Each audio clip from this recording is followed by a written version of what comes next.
Hi guys, welcome back to my channel. Thank you for being here. I am excited and late, I'm aware, to show you guys my flip through of my December daily.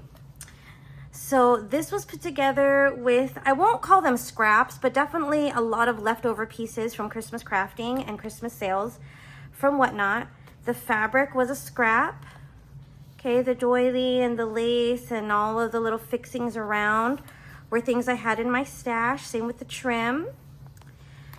The puzzle piece focal was one of only 2 altered puzzle pieces that didn't sell during my Christmas Whatnot sales. So we call her the Sassy Sister. There was a companion puzzle that had a really sweet looking girl on it, and so she was like the sweet sister and this was a sassy sister because I feel like she's got a total little bit of an attitude going on. So I'll do a flip through. I wanted to do this mostly because I've never committed to a journal practice, let alone one that I did daily. I do really want to maintain journaling daily or at least several times a week. And I've gotten the question so many times of what do you do with junk journals? Why do you make them? What do you do with them? And there is no wrong answer. You can do anything you want. I decided to use my December daily for memory keeping in December. I didn't use any prompts really. Some people have a prompt and that's what you craft with, or that's an item that you use, or that's what you write about. I did it strictly for memory keeping. Okay, so here's the inside. It's got 2 signatures. Each of these signatures was made with a standalone journal that didn't sell during the Christmas sales for Whatnot also. So this was a journal that was for sale and this was a journal that was for sale. I think I had maybe 14 journals total. These were the only 2 that didn't sell. So I decided to use them as signatures. I mean, why not, right? So this signature is used, I used it to document everything through, I want to say the 20th or the 21st. So this was all done with the time before I went to San Diego on my family vacation. Oops, sorry about that. Sorry about that. And then this one I put together with memory keeping while I was in San Diego. So just that last 7 or 8 or 9 days of the month, I ended up filling this whole section. So our family trip to San Diego, obviously we took more pictures and things like that. So I just wanted to do a quick flip through so people can get a general idea. There were some prompts that were provided that I looked up, and I only use them if I didn't have anything to write about. And see, I don't write on every page. Some of it is just decorative, right? So this was what happened on the 1st, the 2nd, just some ideas. This is a flip down here. Ooh. The 3rd, the 4th, one of these. This goes which way? I don't know. This way. Right, so I just decided to just play with a bunch of stuff. There's not a theme really to the cluster ring. I'm really just trying to use the randomness that I have around. I'm trying to use the stash. I mean, look at this. There's purple lavender, and then there's this like mod aesthetic girl here. There's literally no rhyme or reason to any of it, and I don't think there has to be. I don't think that there has to be.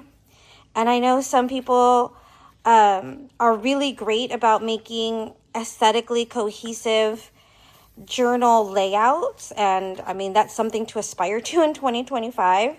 But for me, this was just about actually doing it. I got my hair cut.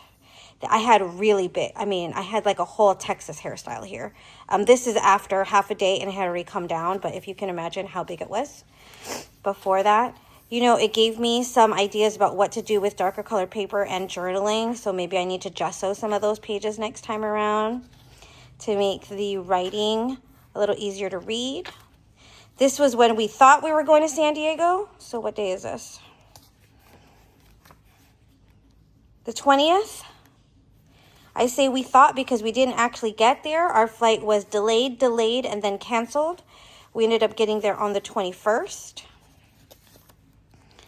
And so this is the second signature. I ended up adding things from places that we went, receipts. I did a coloring page on Christmas Day to just try out some of the stuff that I got. So I put that in here.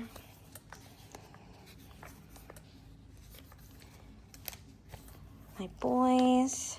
Some wrapping paper that I got. So what I like about the non-committal binding method that I used here, which was, I used, what is this called? Traveler's Notebook binding method, is that it made it easy for me to add pages. I mean, you can always add tip-ins and things to sewn-in journals, but I actually liked being able to add some things randomly. Here's the 30th and the 31st. I have all of these extra pieces to journal with. This is the last picture of 2024. And then I just kept some other random things that Ethan and I talked about. Did you know that, what is that? Whales sometimes use dead animals, example seals, to play whole volleyball with. Oh my God, to play volleyball with, that's, okay. Well, he wrote that down. I put a little notepad next to the bed for like fun facts and random things he wants to tell me. And so when he would give me a random fact, sometimes I would write it down, sometimes he would write it down. I just ripped them out and put them in the back there so I could look at them. That was not what I was expecting. So here is the Traveler's Notebook binding, right? Each of them is in here. It's non-committal. It can be taken out. And then I just bound it together with a ribbon. So I hope that gave you guys a little bit of inspiration, some ideas. Don't overthink it. All I did to the very front of this at the end was add the December 2024.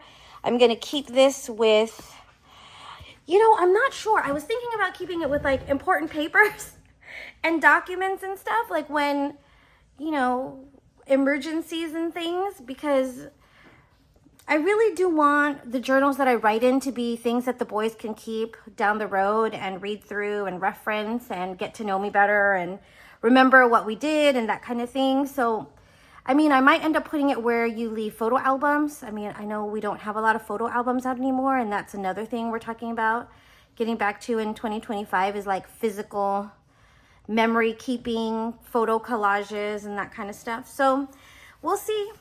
Thank you guys for taking the time to take a look.